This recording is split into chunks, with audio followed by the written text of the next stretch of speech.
ये एक और डेयरी का वीडियो आप लोगों के लिए।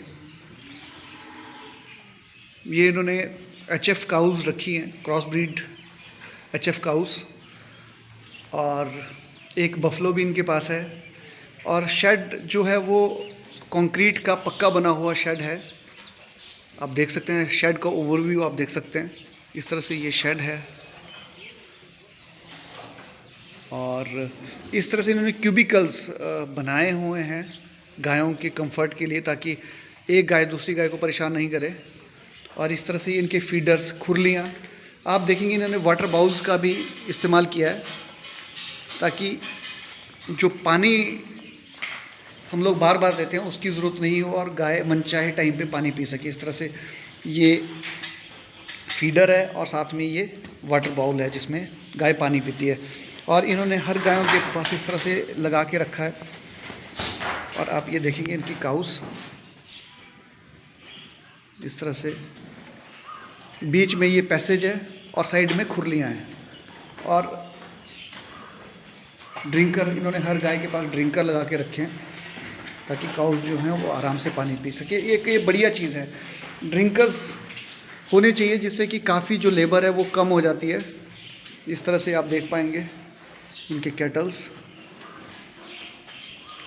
3-4 साल का इनको अनुभव हो गया लगभग। और ये यहाँ पे काम करते हुए इनसे टोटल बातचीत करेंगे कि इनको टोटल कितने साल का एक्सपीरियंस है और अभी जो इनकी जर्नी है वो किस तरह की है। ये मिल्किंग मशीन भी इन्होंने रखी है इस तरह से, साफ़ सुथरा फार्म। और ये इस तरह से ड्रेनेज, और इन्होंने जो काउडंग होता है वो इमीडिएट ये तसलों में डाल देते हैं। तो काफ़ी बढ़िया साफ़ सुथरा सा फार्म है। अब ये फार्म प्रॉफिट्स में है, लॉस में है, वो भी जानेंगे। और इस तरह से इन्होंने, ये आपको बाहर से भी ओवरव्यू कराता हूँ, इस तरह से कंक्रीट का पक्का शेड है।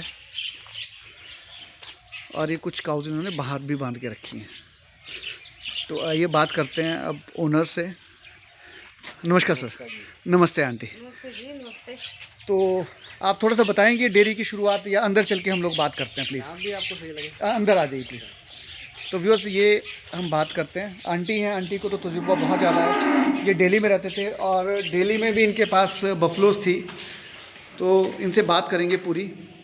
और भाई साहब एक्स आर्मी हैं, आर्मी से रिटायर हैं और फिर भी ये बिज़नेस यहाँ पे कर रहे हैं।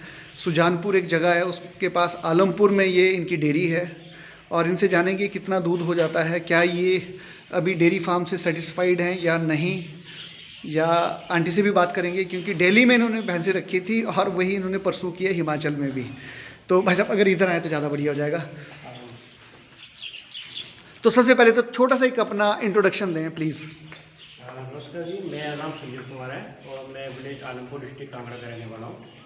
और 17 साल मैंने आर्मी में जॉब की है और 2019 में मैं अक्टूबर में रिटायरमेंट आ गया था जी। तो उससे पहले मेरी मदर ही यानी 4-5 एनिमल्स रखे हुए थे जी। तो मैंने सोचा चलो क्यों इसी काम को थोड़ा आगे बढ़ाया जाए। तो आंटी का एक्सपीरियंस तो काफ़ी ज़्यादा है क्योंकि आंटी ने, आप बता रहे थे दिल्ली में भी आंटी। जी नहीं, मेरे को शौक ही था शुरू से जी रखने का। जी मैंने दिल्ली में भी रखी, जी फिर दिल्ली से जब हम घर आ गए जी। तो यहाँ भी मैंने फिर यही, यहाँ पे मैंने 4-5 गाय से शुरू करा था काम। जी। तो आंटी आपका अनुभव क्या बोलता है, आज की डेट में आप खुश हैं क्या डेयरी फार्म से? खुश ये है कि अपना चलो मन भी लगा रहता है, टाइम पास हो जाता है जी। और कभी फायदा भी होता है। कभी जैसे गाय मिल्क पे रहे तो फायदा ही रहता है, और ना रहे तो फिर थोड़ा मतलब घर से भी खिलाना पड़ता है, बंदे से भी खिलाना पड़ता है। अच्छा, नहीं क्योंकि आपका स्टोरी बिल्कुल डिफरेंट है, आप शौक से कर रहे हैं, भाई साहब एक्स आर्मी हैं। हाँ जी। तो अगर घाटा भी हो जाए तो शायद उतना फ़र्क नहीं पड़ता होगा।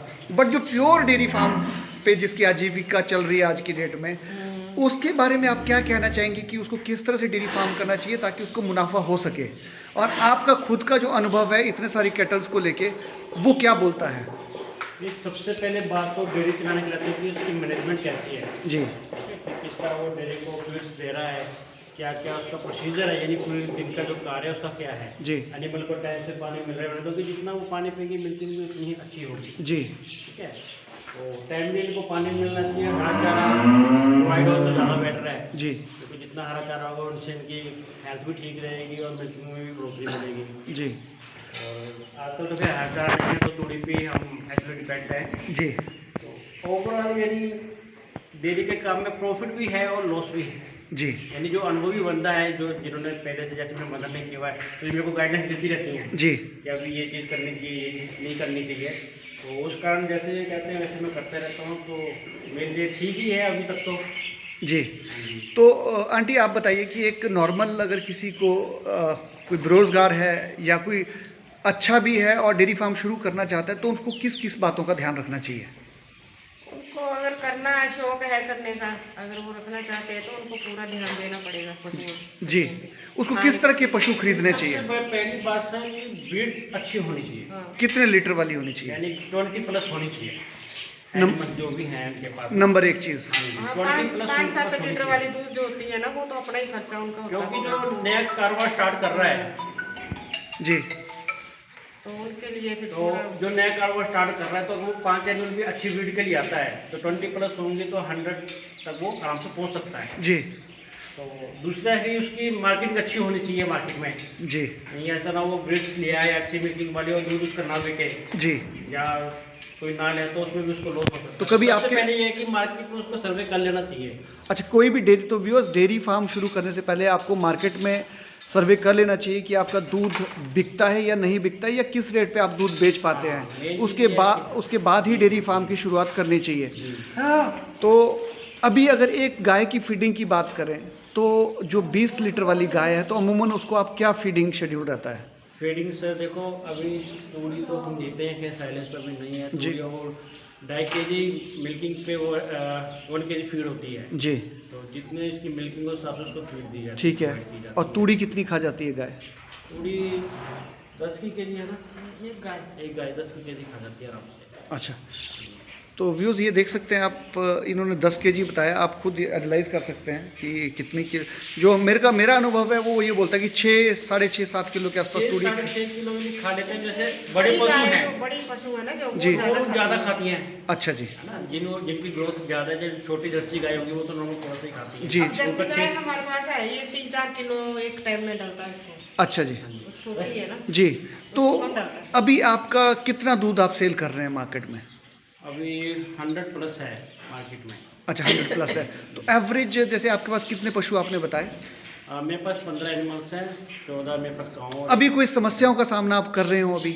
समस्या भी है सर, क्योंकि एनिमल्स जो होते हैं एक्चुअली ये 12 महीने एक साथ दूध नहीं देते हैं। जी। समस्या तो होती है। कोई एंटी स्पेसिफिक समस्या अगर आपकी नज़रों में आप खुद फेस कर रहे हो, अभी खुद अनुभव कर रहे हो इस टाइम, तो वो क्या समस्या है? समस्या ये है कि जैसे कोई गाय तो ऐसी है, हमारी 2-3 गाय ऐसी हैं, 2 साल हो गए उनको। जी। तो वो टीका लेती है मगर टिकती नहीं है, पता नहीं क्या प्रॉब्लम है, उनका सब कुछ करवा लिया हमने। तो अच्छा, तो वो एक समस्या है, वो दूध नहीं दे रही होंगी, वो आपकी सूखी पालनी पड़ रही है। हाँ, कुछ बात ये सबसे बड़ी समस्या है शायद। तो शायद हरे चारे की कमी की वजह से या न्यूट्रिशन पूरा नहीं मिल पाता, उस वजह से ये फिर कमी हो ऐसी सकती गाय है। को लेता भी नहीं है ना, जी कि किसी को दे तो लेता भी नहीं है कोई। जी। और कोई जैसे गाय बछड़ा पैदा करती है, वो समस्या भी आती हैं? नहीं, वो तो नहीं आती है। बछड़े की हमारे पास बच्चे पैदा समस्या करती हैं, नहीं है। वो हम तो नहीं गौशाला आती। वगैरह में देते हैं, जैसे बछड़ा बड़ा जाता है ना। जी जी। हम उसको- तो गौशाला वाले ले लेते हैं क्या? वो कुछ पैसे देने पड़ते हैं थोड़ा उनको। बहुत पैसे देने पड़ते हैं। अच्छा, वो चार्ज करके ले लेते हैं। करके ले लेते हैं वो। तो हरे चारा क्यों नहीं आप उगाते हैं?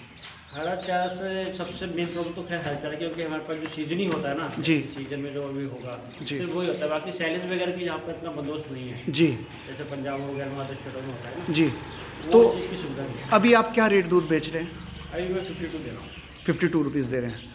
और क्या अभी आप खुश हैं, पैसे बना रहे हैं या डुबा रहे हैं डेयरी फार्म से अगर बात की जाए तो? नहीं, डेयरी फार्म से बात की जाए तो अभी तक मेरे को 3 साल हो गए, तो पैसे तो खैर मेरे नहीं डूबे हैं। जी तो ये है कि इनसे सर्कल मेरा चल रहा है, जी। ना लॉस है ना ही प्रॉफिट है। एवरेज अगर बात करें तो कुछ 20-25 हज़ार रुपये बन रहा है कि नहीं बन रहा अभी? हाँ, लेबर का निकाल के निकाल के आराम से। इतना बन रहा है। आराम से बन। तो जो बेसिक समस्या है आंटी ने बताई कि रिपीट की एक सबसे बड़ी समस्या है, और कोई समस्या? हरे चारे की समस्या एक और है। हरा चारे की समस्या तो एक पता है आपको कि हिमाचल पंजाब तो है नहीं, ट्यूबवेल लगाए और हरा चारा पैदा हो जाता जी, है। जी। यहाँ तो बारिश के ऊपर है जी। निर्भर है। और दूध बेचने की कोई समस्या? नहीं, दूध बेचने की कोई समस्या कोई नहीं। समस्या नहीं हाँ है। जी। तो दूध ही बेचते हैं या पनीर भी बनाते हैं आप? पनीर जब दूध होता है तो पनीर भी बना लेते हैं, जब जी। दूध नहीं होता है तो फिर नहीं। जी। और भाई साहब कितना टाइम डिवोट करते हैं आप, कितने आपने लेबर रखी हुई है? खैर क्या अभी लग ही जाता है। नहीं, लेबर कितनी रखी है आपने? लेबर तो अभी एक है, बाकी हम खुद भी लगा वेरी नाइस, वेरी नाइस। और टाइम ज़्यादा करते हैं। जी, और टाइम कितना लग जाता है? जैसे इतने पशुओं को सुबह कितना टाइम देते हैं? देखो सुबह 4 बजे से लेके रात के 8 बजे जाते हैं, जी ठीक है। और कोई सोचे कि मैं दूसरे को देख के, कभी भी ये काम करना है तो दूसरों को देख के नहीं करना है जी कि वो इतना प्रॉफिट ले रहा है इतना नहीं, क्योंकि ये काम ऐसा है कि इसको करने का तो इंसान बन जाता है, जी ठीक है। कहीं फंक्शन या कहीं अदरवाइज कहीं जाना हो तो वो खुल के नहीं जा पाता, जाता तो है खैर, पर क्योंकि एनिमल भी होते हैं। अगर वर्कर है आपके पास तो ठीक है, अगर वर्कर नहीं है तो फिर मुश्किल है, आपको खुद ही करना पड़ेगा सब कुछ। बहुत अच्छा। अच्छा, आपने ये वाटर बाउल भी लगा के रखे, ये आइडिया आपको कहाँ से आया कि मेरे को गायों को हर टाइम पानी की सुविधा उपलब्ध हो, इसलिए आपने ये बहुत अच्छा इंतजाम करके रखा है? ये आइडिया कहाँ से आया आपको? ये सर मेरे दोस्त हैं एक अनिल जमाल जी, तो उन्होंने मेरे को गाइड किया था हर चीज़ के बारे में, उन्होंने भी एनिमल रखे थे, जी, तो उन्होंने मेरे को ये सजेस्ट दिया था कि इस तरह के बॉल्स आते हैं तो ये उनका भी जी। और ये फीडर के साथ साथ आप पानी का भी बंदोबस्त हो जाता है, तो इजी है आपके लिए। इसमें ऐसा है ना, जैसे पानी पीती है तो पानी गंदा नहीं होता है। हाँ जी। इधर भूस खा रही है जी। पहले ओपन था, खुला ही था ये, जी। तो इधर से भूस खाती है, साथ साथ पानी पीती है, तो इसमें भूसा ही भूसा हो जाता है। और ये जो आंटी आपने सिस्टम बना के रखा है, बैरिकेड्स करके रखे हैं, क्यूबिकल इसको बोलते हैं, ये आइडिया कहाँ से आया कि हमें इस तरह के क्यूबिकल्स बनाने हैं? ये तो सर खुद का ही है, क्योंकि एक्चुअली पहले हम पास ये चीज़ घर में जब मानते थे तो ओपन ही रहती थी जी। तो एक दूसरे के ऊपर चढ़ती रहती थी जी। तो फिर हमने कहा कि नहीं ये चीज़ होनी चाहिए। तो व्यूज़ ये देखिए, क्यूबिकल्स हैं, गाय के थन वन जो, जैसे एक गाय दूसरी तरफ को मुड़ती है तो दूसरी गाय के थनों पे पैर रखने की या गाय पे पैर रखने की संभावना बहुत हो जाती है। बट ये इसका साइज़ जो है 3.75 होना चाहिए, 3.75 फीट, 3 फीट 0.75 इंचज़, उसमें गाय बड़ी आराम से आ जाती है। ये इन्होंने खुले बनाए काफ़ी, ये तो लगता है मेरे को 5 साढ़े 5 फीट के आसपास है, तो गाय फिर आपको दिख रहा होगा कि उसमें पूरी पैक हो जाती है। तो अगर आपने क्यूबिकल्स इस तरह के बनाने, सस्ता जुगाड़ है, कंपनी के भी आते हैं बट वो महंगे बहुत होते हैं, तो इस तरह से आप क्यूबिकल्स बना सकते हैं। तो ये इन्होंने कंप्लीट आपको जानकारी दे दी, डेयरी फार्म में क्या समस्याएँ आती हैं और ये किन समस्याओं का सामना कर रहे हैं। तो आप यूट्यूब या कोई और चीज़ देख के इंस्पायर होके डेयरी फार्म नहीं करें, आपको पहले प्रैक्टिकल आंटी ट्रेनिंग लेनी ज़रूरी है डेयरी फार्म करने से पहले। आपका क्या अनुभव, क्या ट्रेनिंग ले ले तो बेहतर है जी? और कितने दिन की ट्रेनिंग लें तो ज़्यादा बेहतर है? अब कितने दिन की होती है ये तो मुझे नहीं पता। नहीं, तजुर्बा कि एक आदमी महीने में सीख जाएगा क्या सब चीज़ें? आराम से। तो एटलीस्ट आपको किसी भी डेयरी फार्म पे जाके पहले उनसे बात करनी चाहिए, फिर प्रैक्टिकल ट्रेनिंग लेनी चाहिए, उसके बाद ही डेयरी फार्म शुरू करना चाहिए, तभी आप कामयाब हो सकते हैं। सो व्यूअर्स, आपको वीडियो कैसा लगा? अगर अच्छा लगा हो तो लाइक और शेयर ज़रूर करिएगा। Thanks for watching the video.